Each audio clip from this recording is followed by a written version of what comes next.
the switch! Oh, hey, hello? Wait!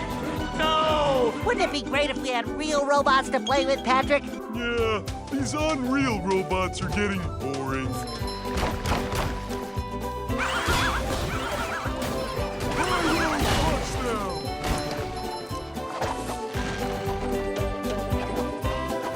Just my size.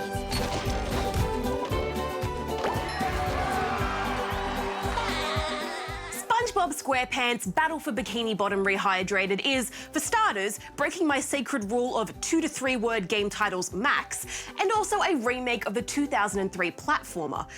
The days of the PS2 and original Xbox. My, how time flies. But what hasn't changed, though, is the wacky antics of everyone's favourite sea creatures. Plankton being Plankton has once again had an evil plan spectacularly backfire, as his army of robots turns against him and goes on a rampage through Bikini Bottom.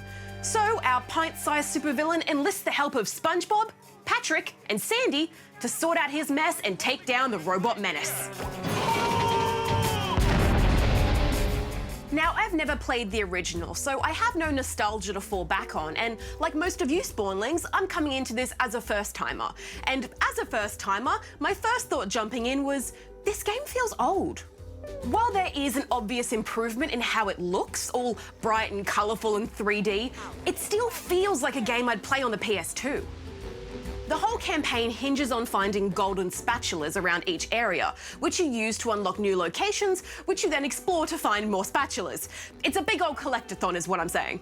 The levels you get to run around in are all very cute, from sandy beaches to lush fields to neon-bathed slopes.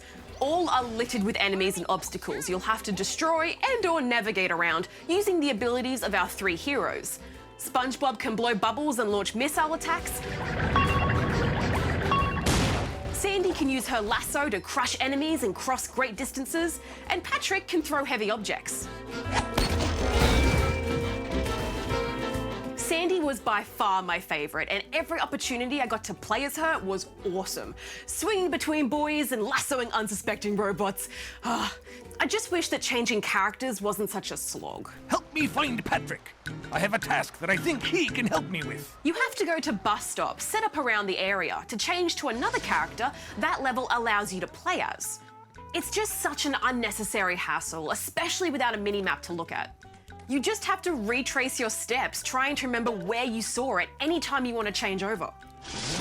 It's little things like that that show that this is less of a remake and more of a remaster, just adding a shiny coat of paint on top as opposed to improving the product itself.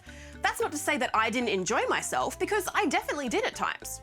The combat, though very easy, is fluid, and there's enough variety in enemy types to keep things flowing and feeling fresh.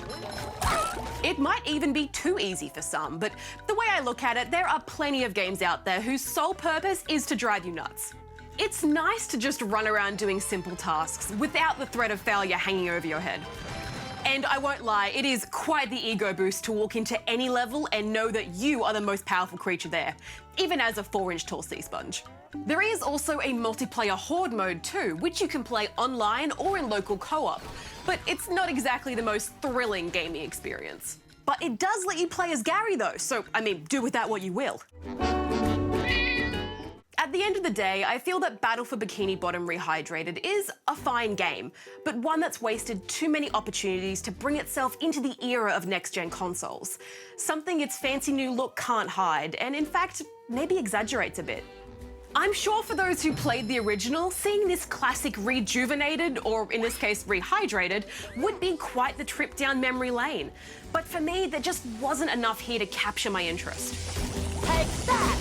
No matter how many SpongeBob memes you throw my way.